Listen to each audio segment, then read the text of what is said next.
What's up guys, this is Ruben from Chameleon 68 Cougar. Welcome to my channel. If you like what you're seeing, please subscribe to the channel and like this video amongst my other videos that I have uploaded. It doesn't cost you guys anything and it helps support the channel, and in the end it helps support the little guy. Also, please follow me on Instagram too as well, Chameleon 68 Cougar. I have a lot of updates from bodywork, welding, you name it, and updates that I have there. So go ahead and follow and subscribe there too as well to help support the build page. Hey, so in this video, what I'm going to go over today is my independent rear suspension by Heidts suspension. So on this table here is about 80%, well more like 70% of the suspension. What's not shown here is the rear end. It's not here. I'm missing a shot because I actually kind of cheated and I already installed one in the car. It's just hanging there. I didn't want to detach it. And there's two other cross brackets and a cross brace that go in the front of the differential that attaches to the frame of the car. Now this kit's actually made for a 1964.5 to 70 Mustang. As you guys know, the Cougars, I'm actually building a 1968 Cougar. The wheelbases are longer on the Cougars, so you have to make some modifications a little bit to fit the Cougar.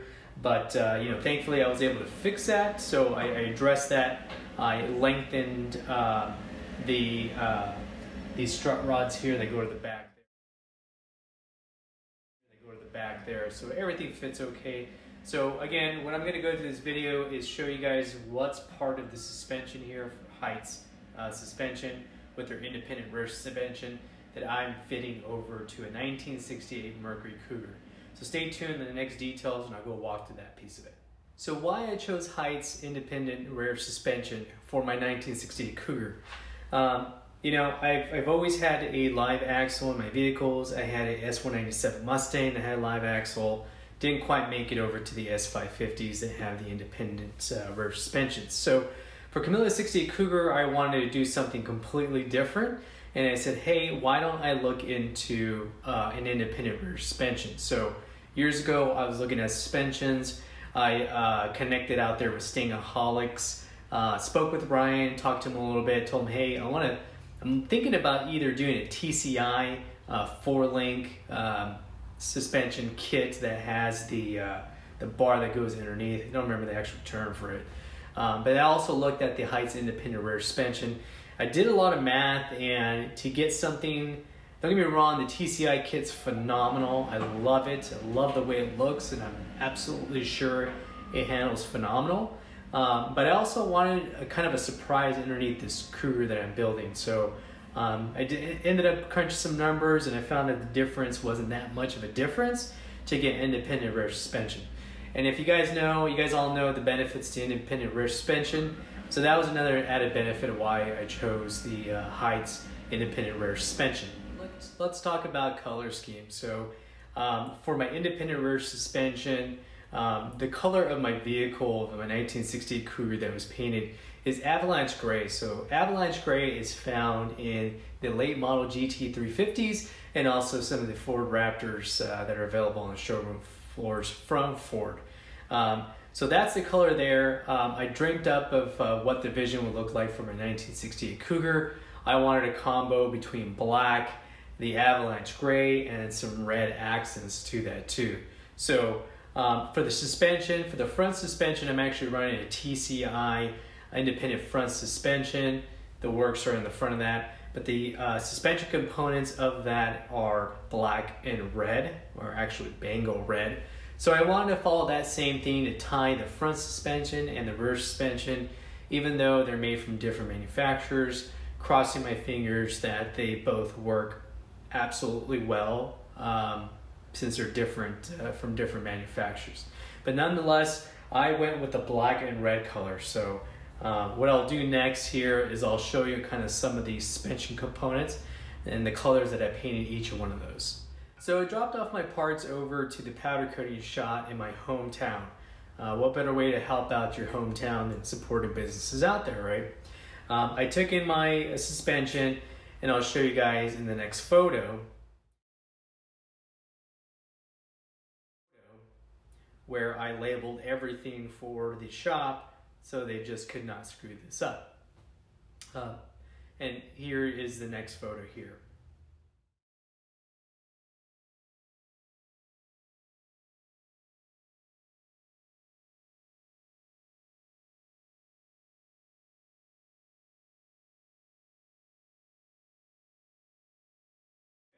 So long story short, unfortunately they had a timeline of about 3 weeks. 3 weeks turned into a month, and I followed up with them, and they said they'd have it done in a couple of days. So lo and behold, they called me, hey, we're ready to pick up. So I go there and pick these things up, and I end up finding out that number one, I didn't actually pick those up myself from the shop.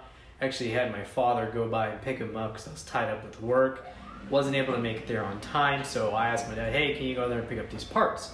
So I didn't get a chance to actually see them when I picked them up until later that night, when I was able to come down and stop by a folks' house to pick up the parts and visit with them. So a couple things. I mentioned this on Instagram. Again, if follow that page, because I have a lot of up-to-dates there, apart from this YouTube channel. But Bushings, they kind of screwed those parts up. And I'll show you guys a couple examples of that. So, you know, I labeled the parts to remove the bushings from every single one of the parts.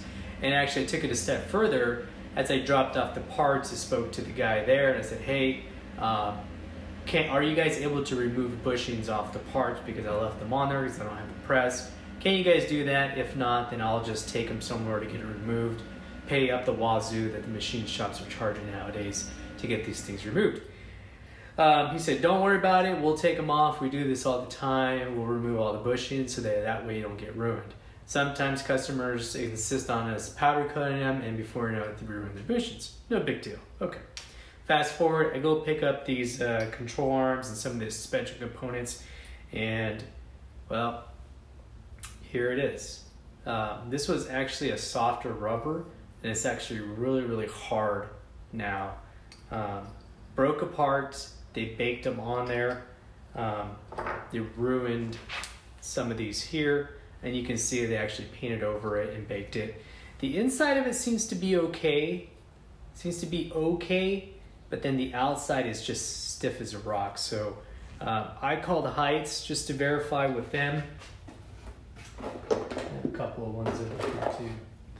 I called Heidts and asked them, hey, you know, this is what happened. This is what the bushings look like. What do you guys think? Of course, they told me out there that the bushings are just no good anymore, that they need to be replaced. A little worried about that. You know, I've had some bad experiences with shops in the past where they screw things up, or they don't own up to it, or I'm SOL essentially.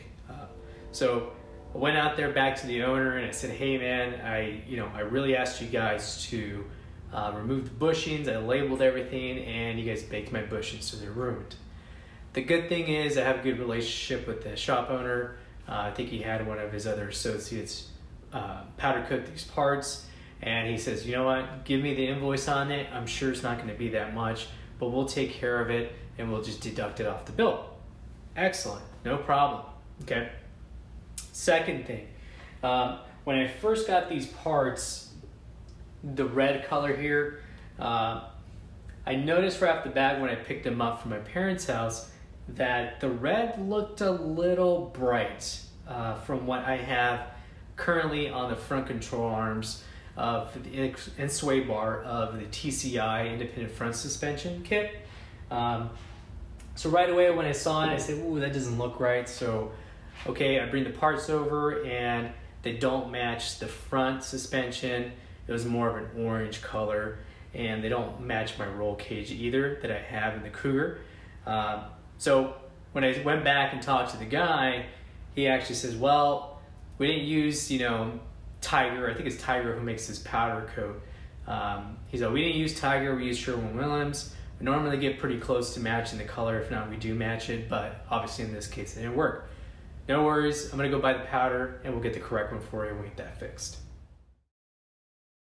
I picked up the phone and called Heidts. called Heidts and said, hey, I need to get these bushings replaced. Powder coating screwed them up, but they're willing to foot the bill on that. You know, I was really surprised because he said, well, let me look at the part numbers for this and I'll get back to you. You know, 4 days go by, no call back. So I called back, hey, and I spoke to the same individual I spoke to last time.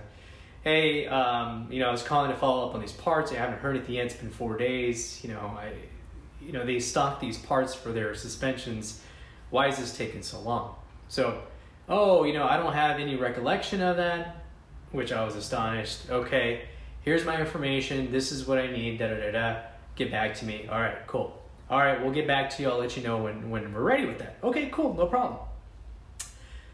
Again, another 4 or 5 days, another actually week went by. Never got a call back. Called back the individual. Spoke to Heidts again. Spoke to somebody else new. And I said, hey, this is what I need. This is what I'm looking for. I'm waiting for a call back from Bushings. I haven't got anything back yet. I'm working with so-and-so, and they haven't called me back. Well, let's actually work with that individual because, well, this is what they told me. Let's work with that individual because they probably already started, and, you know, I don't want to, you know, have to reinvent the wheel again.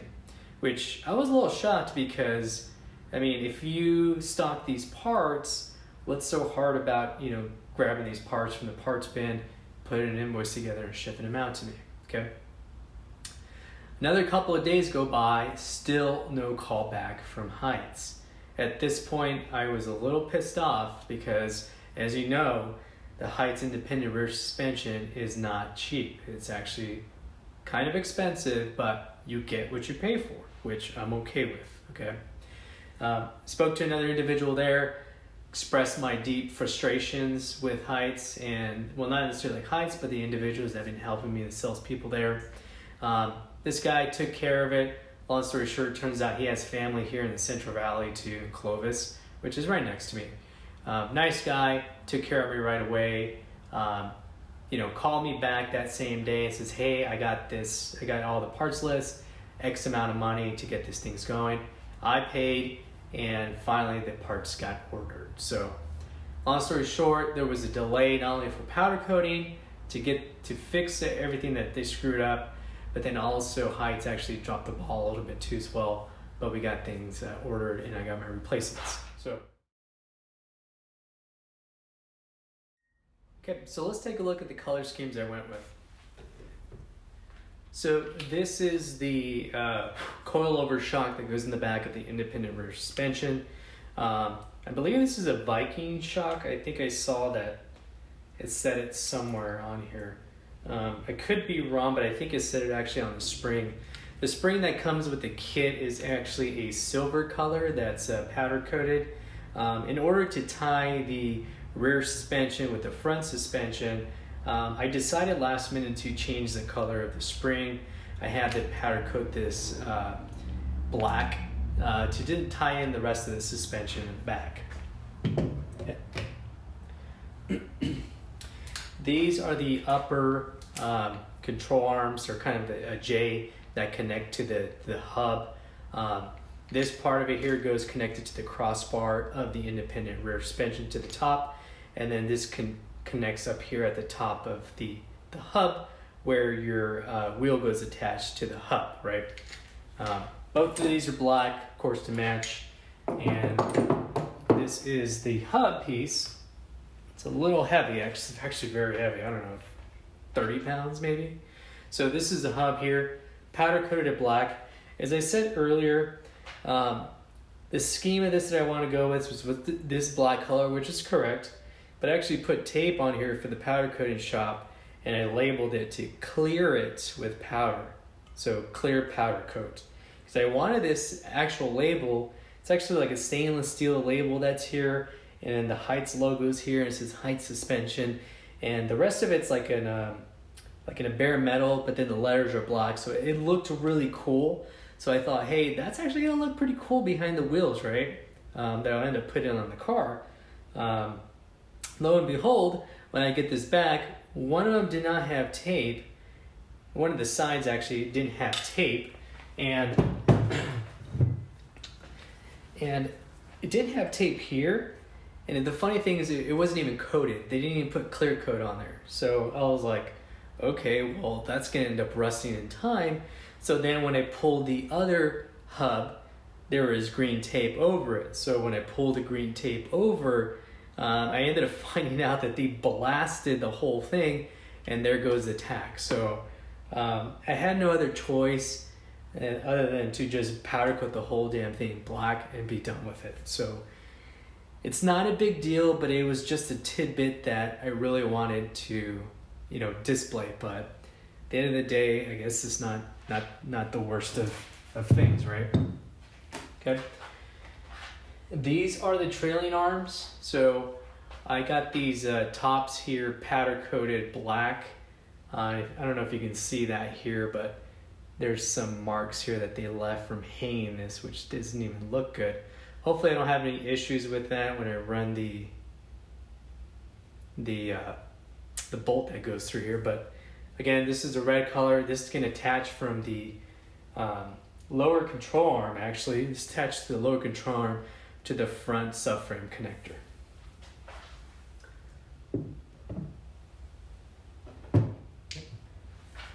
This is the lower control arm. Let's see here. Okay, this is the passenger side one. Shock goes here. There's some bushings that go in here. Mind you, the ones that they baked on here, I removed them and they ended up taking them off. So on this side here, these go in like so. They bolt in. I powder coated these black too as well, just to kind of get a scheme going there.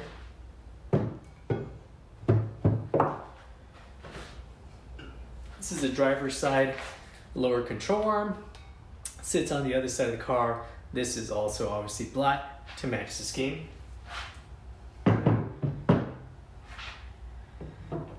And this part here, this is what I would call this a dog bone.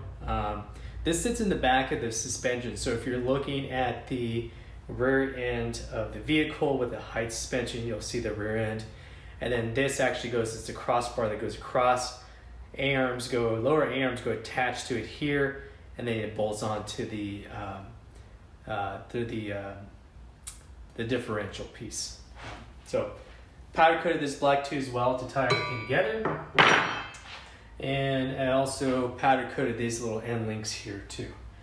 What's not showing here is there's a cross brace that goes in the front of the differential of the car pointing towards the front. It's just a crossbar like this, and there's another plate that goes attached to the differential itself. That's where these two lower control arms go, or at least this one right here in the front goes mounted to that, and you bolt it in and it's good to go. I do have the other shock, but like I said, it's already installed in the car, so I didn't bring that out. So that's essentially the independent rear suspension. Again, as I said, the differential is on the car bolted in. So thought I'd give you guys what consists of this independent rear suspension from Heidts. So this is the rear differential on the Heidts IRS kit. There's a shock that I talked about earlier that I hooked up and I just didn't want to disassemble anymore. Here's another component of the Heidts IRS kit. So on each side there's these saddles here that can be bolted into the frame itself. I actually chose to weld them in place for added strength. They do send you these slugs that you can put in each of these holes, and you can weld them in for additional strength. By the time I actually read that in my instructions, I actually overlooked doing the slugs. I think for the purpose of this frame, I do recommend that just because it adds added strength. Now moving on, there's a bracket here that goes at the top, and what this does is it holds the differential in place that bolts on the top out here with a couple of, there's about 4 bolts that's up there. And up at the top of this too as well, there is a vent for the differential, and I believe you can, it's a vent, but I believe you can actually put oil through there.